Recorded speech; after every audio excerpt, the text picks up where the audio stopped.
चलचित्र अभिनेता पौल शाहको बारेमा नाबालिग भनिएकी गायिका समीक्षा अधिकारीले गरिन् यस्तो खुलासा। अन्ततः अभिनेता पौल शाहको बारेमा आयो निकै ठूलो खबर। निरन्तरको वर्षाका कारण राप्ती गाउँपालिकाका केही घर डुबानमा सयौं परिवार विस्थापित।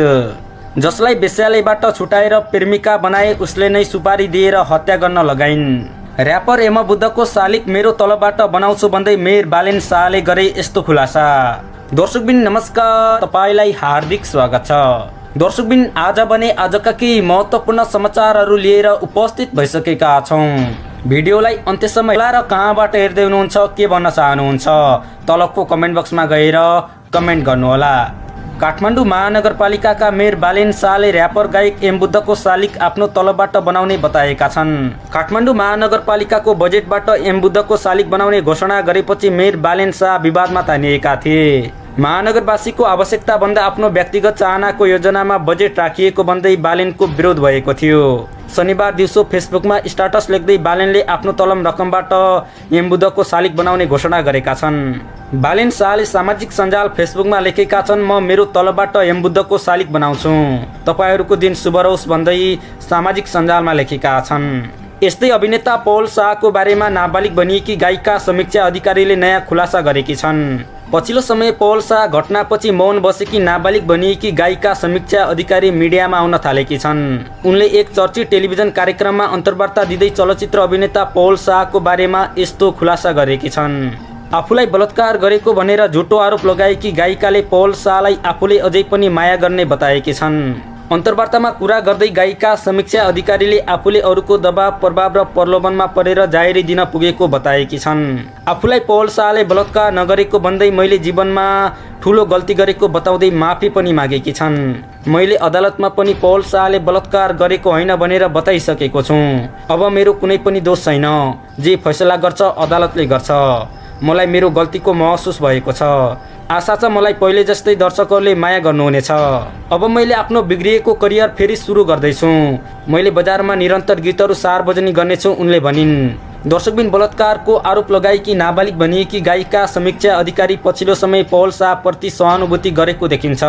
उनले सामाजिक सञ्जाल फेसबुकमा विभिन्न किसिमका स्ट्याटसहरू पनि लेख्दै आएकी छन्। उनले केही समय अगाडि युद्ध नलडेको सिपाही र चोट नखाएको जिन्दगी उस्तै हो भन्दै हरेस नखा जिन्दगी भन्दै स्ट्याटस लेखेकी थिइन्।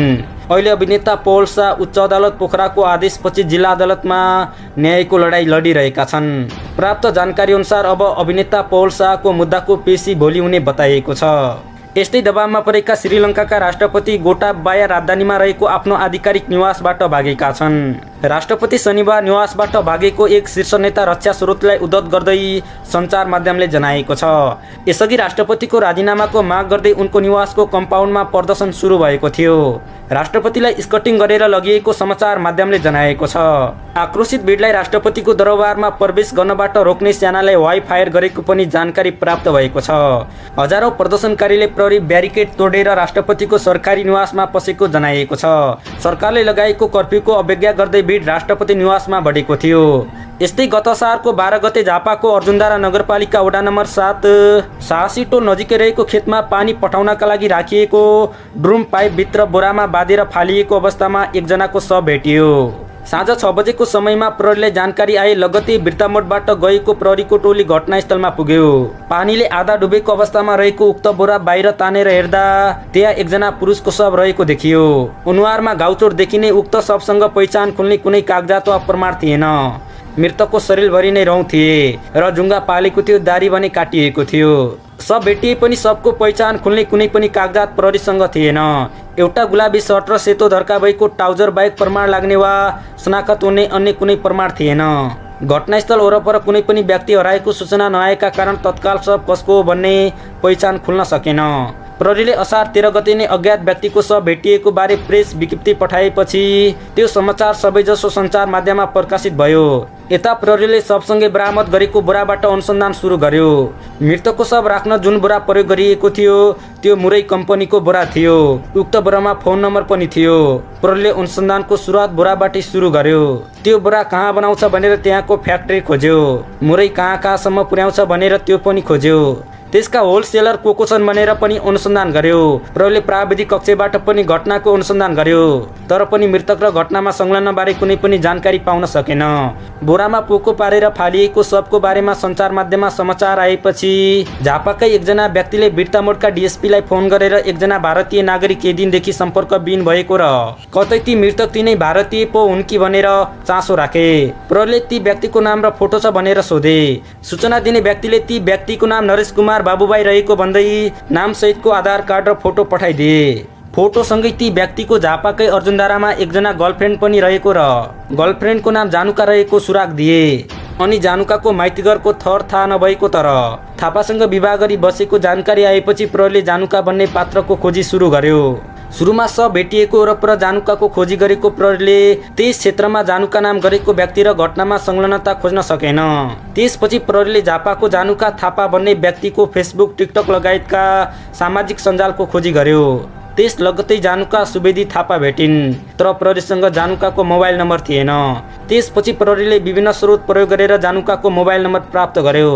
फोन नम्बर पाए लगत्तै असार 18 गते डीएसपी रुगम कुँवर आफैले जानुकालाई फोन गरेर आफू बिर्तामोडको डीएसपी बोलेको, तपाईसँग केही कुरा गर्नु छ भने। आफू डीएसपी भन्ने बित्तिकै जानुकाले फोन काटिन् र मोबाइल अफ गरिन्। त्यस लगत्तै प्रहरीलाई हत्यामा उनकै संलग्नता भएको हुन सक्ने आशंका झनै बढ्यो। प्रहरीले जानुकालाई सम्पर्क गरिरह्यो, तर करिब आधा घण्टासम्म जानुकाले मोबाइल स्विच अन गरिनन्। पछि मोबाइल अन गरेपछि प्रहरीले फेरि सम्पर्क गरेर तपाईँ कहाँ हुनुहुन्छ, म त्यहीँ आउँछु, नत्र हदगडी लगाएर ल्याउनु नपरोस् भनेपछि जानुकाले प्रहरीलाई आफ्नै घरमा बोलाइन्। डीएसपी कुँवर आफै जानुकाको घरमा गएर जाने बित्तिकै जानुकाको मोबाइल मागेर हेरे, तर जानुकाले मोबाइल फर्म्याट गरिसकेकी थिइन्। त्यहाँ रहेका फोटाहरू सबै डिलिट भइसकेको र व्हाट्सएप पनि प्रयोग गरिएको थिएन। तर जानुकाको मोबाइलमा दुईवटा फोटो भने भेटियो। दुईमध्ये एउटा फोटो बोरामा प्याक गरिएको शवको थियो। दोस्रो फोटो अर्जुनधारा बोरामा प्याक गरिएको अवस्थामा भेटिएको पहिचान नखुलेको शवको सम्बन्धमा आएको समाचारको स्क्रिनशट पनि थियो। त्यसपछि प्रहरीले घरभित्र कोठाहरू हेर्न थाले। एउटा कोठामा नयाँ कार्पेट, नयाँ तन्ना आदि राखिएको थियो। त्यही बेला कोठामा आएका एक बालकलाई कार्पेट तन्ना कहिले फेरेका भनेर सोद्धा 3-4 दिन अघि फेरेको जवाब दिए। अनि कोठाको कुनातिर कपुर नै कपुर राखिएको थियो। नयाँ कार्पेट, नयाँ तन्ना, कपुर आदि सबै देखेपछि प्रहरीलाई यकिन भयो कि हत्या यही कोठामा भएको थियो। हत्याउँदा निस्किएको रगतको गन्ध हटाउन कपुर प्रयोग गरिएको र रगत लागेका कारण नयाँ तन्ना र कार्पेट फेरिएको बुझ्न प्रहरीलाई गाह्रो परेन। त्यस लगत्तै प्रहरीले बाहिर रहेका जानुकाका श्रीमानलाई पनि घरमा बोलाएर दुवैजनालाई पक्राउ गरी इलाका प्रहरी कार्यालय बिर्तामोड ल्याए। इलाका प्रहरी कार्यालय ल्याउने बित्तिकै जानुकाका श्रीमान 49 वर्षीय बिर्खबहादुर थापालाई हिरासतमा पठाएर जानुकालाई मात्र सोधपुछ गरिएको थियो। तर महिलाले 1 घण्टासम्म घटनामा संलग्नता नरहेको बताइरहन्। बरु ती भारतीयसँग अर्को मान्छे पनि आएको र उनीहरू असार 9 गते नै घरबाट निस्किएको भन्दै घटनाबारे केही कुरा थाहा नभएको बताइन्। तर प्रहरीले घटनामा संलग्नताको आधारमा एकपछि अर्को बताउँदै घरमा नयाँ कार्पेट, कपुर आदिको सबै कुरा निकालेपछि करिब 1 घण्टापछि बल्ल आँसु झार्दै मैले पनि होइन र मेरो लोग्नेले पनि होइन, 2 जना केटाहरूले मारेका हुन् भनेर स्वीकार गरिन्। कुन ती केटाहरू भनेर सोद्धा जानुकाले सुरेश परियार र शैलेश सापकोटाको नाम लिन्। तर केटाहरूले किन मारे त भन्दा मलाई यौन दुर्व्यवहार गर्यो, त्यो पनि मेरो लोग्नेकी अगाडि, त्यही भएर मैले योजना बनाएको भनेर जानुकाले प्रहरीलाई बयान दिइन्। साथै उनले 5 लाख दिने शर्तमा मार्न लगाएको खुलाइन्। झापाको अर्जुनधारा नगरपालिका 7 टोलमा भेटिएको भारतीय नागरिक हत्याको कारण गुजरातकै एक वेश्यालय थियो। वेश्यालयमै भएको भेट प्रेम हुँदै हत्यासम्म पुगेको प्रहरी अनुसन्धानबाट खुलेको छ। जानुका थापा 2076 को मङ्सिर पुस महिनामा अफ्रिका जाने भन्दै नेपालका केही दलालहरूका साथ नयाँ दिल्ली पुगेकी थिइन्। तर अफ्रिका नलगेर दिल्लीमा करिब 2 महिना राखेपछि जानुकालाई दलालले गुजरातको वेश्यालयमा पुर्यायो। गुजरातकै स्थानीय बासिन्दा नरेश कुमार बाबुबाई उक्त वेश्यालयमा पुग्दा जानुकासँग भेट भयो। जानुकाले आफूलाई फसाएर कसैले यहाँ ल्याएको बताएपछि जानुकालाई त्यहाँबाट उद्धार गरेर गुजरातमै एउटा फ्ल्याटमा लिएर राखे।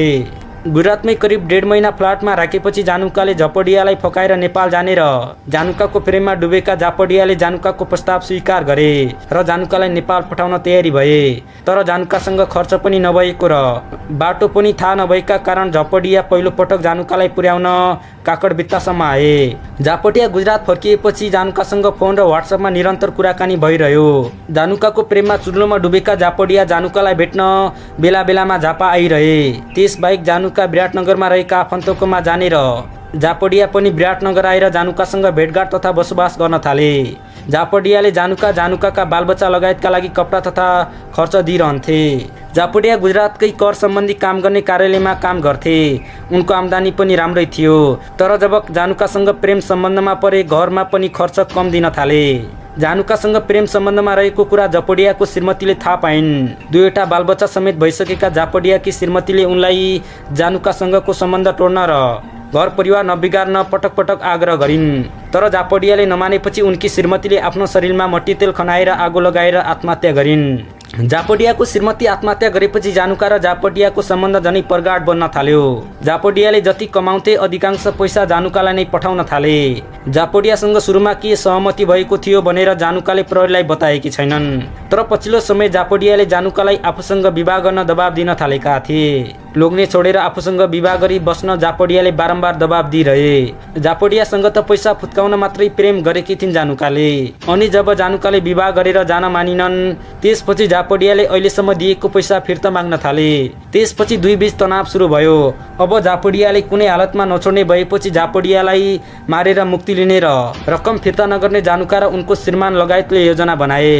हुन त जानुकाका श्रीमान बिर्खबहादुर थापालाई पनि जानुका र झापडियाको सम्बन्धबारे थाहा थियो, तर झापडियाले पैसा दिइरहेका कारण उनी चुपचाप थिए। बिर्खको सानो इलेक्ट्रिक पसल भएका कारण उनी बिहानै पसल गएर बेलुका 8 बजेतिर मात्र घर फर्किन्थे। झापडिया नेपाल आएको बेलामा जानुकाकै घरमा दुईजनालाई छोडेर बिर्ख पसलमा जान्थे र बेलुका मात्रै फर्किन्थे।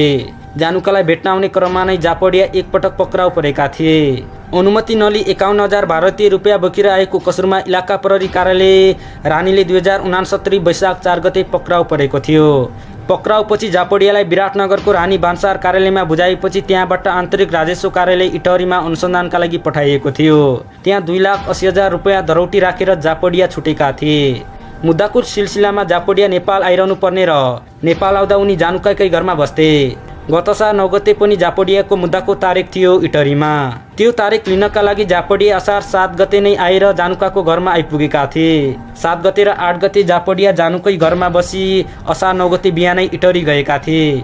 इटहरीमा तारिक लिएपछि झापडिया अपराह्न करिब 3 बजे नै जानुकाको घरमा पुगे। हत्या गर्ने पूर्व योजना बनाइसकेका जानुका र उनका श्रीमान बिर्खले असार 7 गते नै सुरेश परिवारलाई घरमा बोलाएका थिए। असार 7 गतेदेखि नै सुरेश जानुकाको आफन्तको नाता लगाएर घरमा थिए। त्यसैगरी असार 9 गते जानुकाका भतिजो शैलेश सापकोटा पनि आइपुगे। अनि असार 9 गते साँझ झापडिया सुरेश र शैलेश भएर मदिरा सेवन गरे। झापडियालाई अत्याधिक मदिरा पिउन लगायो। जब झापडिया मदिराले लट्ठ भए त्यसपछि सुरेशले पछाडिबाट झापडियालाई आक्रमण गरे। आक्रमण लगत्तै ढलेका झापडियालाई पछि फलामको हमरले प्रहार गरेको थियो। टाउकोभरि खाल्डो नै हुने गरी आक्रमणपछि घाँटी समेत थिचेर झापडियाको हत्या गरियो। जानुकाको समूहले पूर्व योजना अनुसार नै पहिले बोरा ल्याएर राखेका थिए। त्यसपछि बोरामा शव राखेर बिर्खले चलाउने गरेको मोटरसाइकलमा सुरेश र शैलेशले उक्त शव खाल्डो खनेर गाड्न लिएर जान्छन्। तर असार 9 गते रातिको करिब 11:30 बजे हत्या भएको अर्जुनधारा नगरपालिका 7 डाँडा गाउँबाट वडा नम्बर 4 मा पर्ने साहसी बस्ती नजिकैको खेतमा शव पुर्याएर उनीहरूले त्यही रहेको पाइभित्र शव छाडेर फर्किन्छन्। उक्त रात सबैजना जानुकाकै घरमा सुत्छन्। भोलिपल्ट बिहानै सुरेशको शर्त बमोजिम 5 लाख रुपियाँ दिन भन्छन्, तर जानुकासँग त्यहाँ 5 लाख पैसा थिएन। आफूसँग भएको 25,000 दिएर 2 दिन पर्खिन भन्छन्, तर 2 दिनपछि पनि पैसा नपाएपछि सुरेशले जानुकालाई थर्काउँछन्। त्यसपछि जानुकाले आफूसँग भएको गहना बेचेर सुरेशलाई 1,75,000 थप गरी भदा शैलेश सापकोटालाई 1 लाख दिन्छन्। त्यसपछि सुरेश इटहरी जान्छन् भने शैलेश सिक्किम पुग्छन्। इलाका प्रहरी कार्यालय बिर्ताबनमा आइपुगेका झापडियाका भाइले झापडियाले जानुका तथा नेपालमा रहेका जानुकाका आफन्तका लागि करिब 3 करोड रुपियाँ खर्च गरेको दाबी गरेका छन्। झापडियाको भाइको करिब 10 लाख रुपियाँ बराबरको त सुन मात्रै किनेर जानुकालाई दिएको र घर बनाउन सापट्टी लगायतका कामका लागि करिब 3 करोड रुपियाँ दिएको उनको दाबी छ। आर्थिक अवस्था राम्रो नभएकी जानुकाले पनि करिब 5.5 आना जग्गामा 2 तलाको घर बनाएकी छन्।